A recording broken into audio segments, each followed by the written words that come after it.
Bet right here in Austin. Hello? Hey, guys.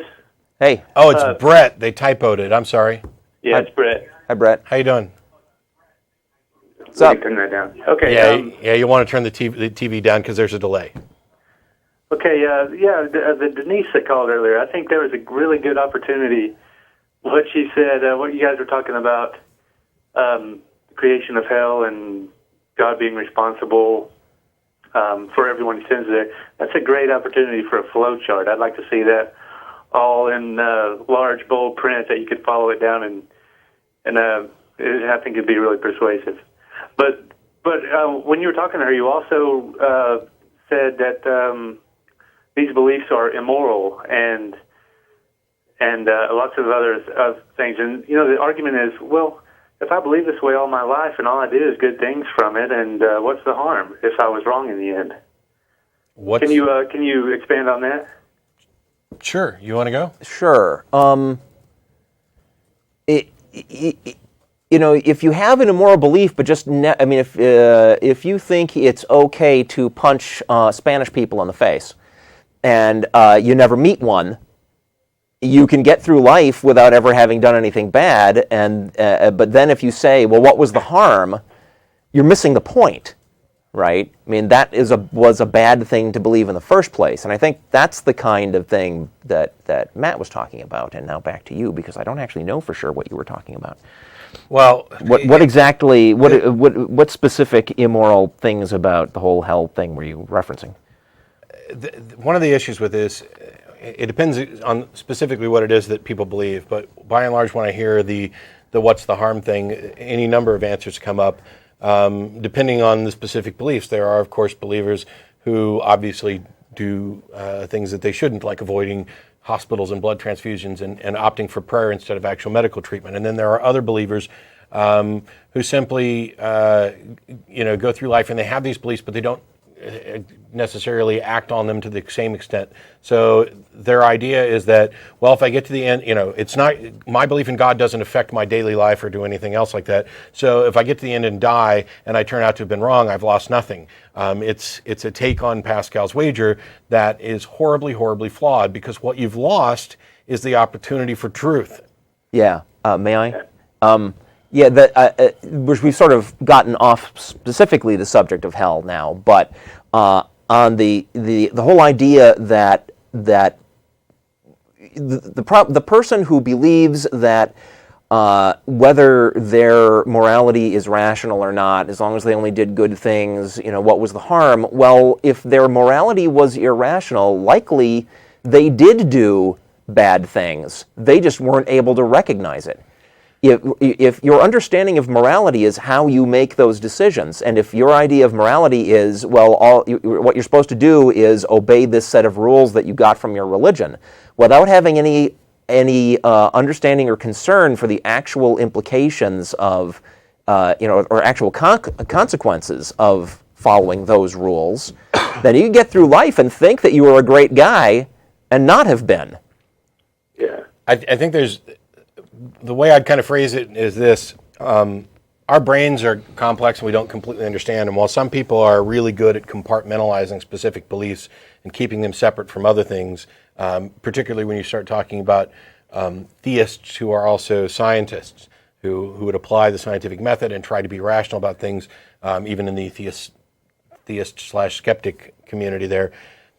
The fact of the matter is that our brains take into consideration everything. And every belief we have, either directly or indirectly, affects every other belief we have to some degree. And that may be negligible in some cases. But why, first of all, why risk it? And second of all, I don't think that what's the harm is a particularly good argument for holding an irrational belief.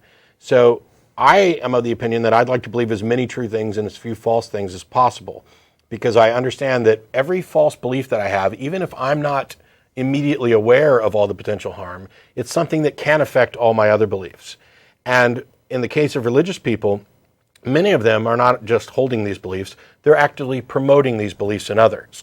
And if you have a belief that you don't have a particularly good reason for, and your best reason for not giving it up is that you don't presently see the harm in it, and yet you go and promote that belief to others, I think you're taking an immoral action.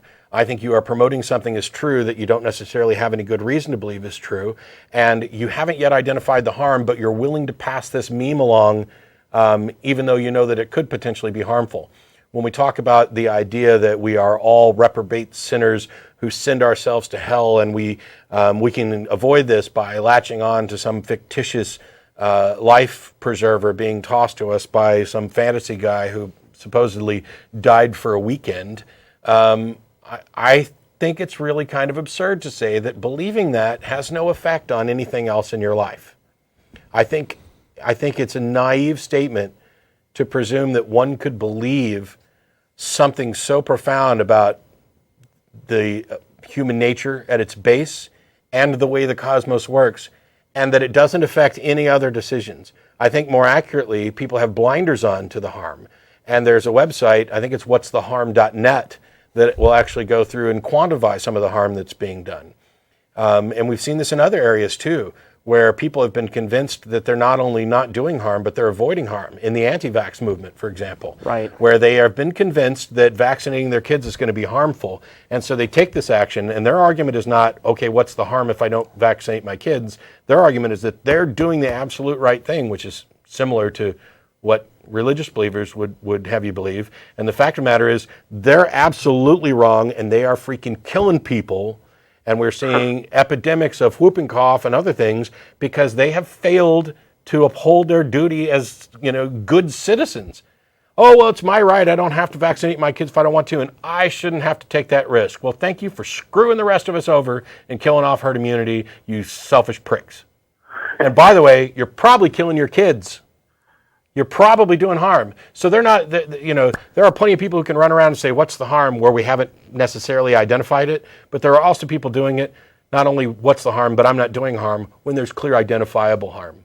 So yeah, I think that the right position is to try and avoid false beliefs as much as possible. Right. What's the harm is really not the issue. Yeah. Right. Is it true is the issue. Because if you have a belief and the belief is accurate, right, then there may be consequences of you having that belief. That belief may affect your behavior, but at least that you're taking the actions that are driven by an accurate understanding of reality.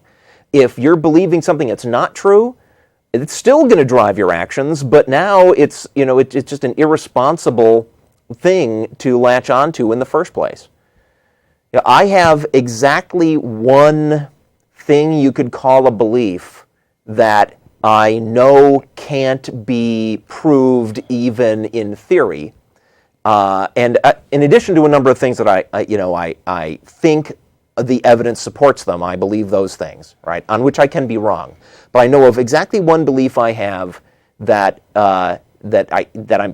I'm just latching onto for convenience sake, and that is that all of this is not just a big illusion.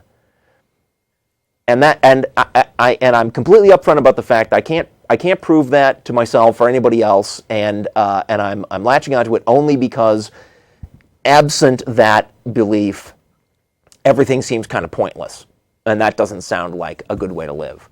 But even on that one, I would love to be proved wrong. I'd love to be shown a way to determine whether everything is just an illusion, and I'd certainly be the first to amend my view of reality if it was proved to me that everything was an illusion. But it's what Matt was saying. The goal in life should be to find out what's actually true, and go with that. Are you there? I guess I lost him. We talked Brett right off the air. Sorry, Brett.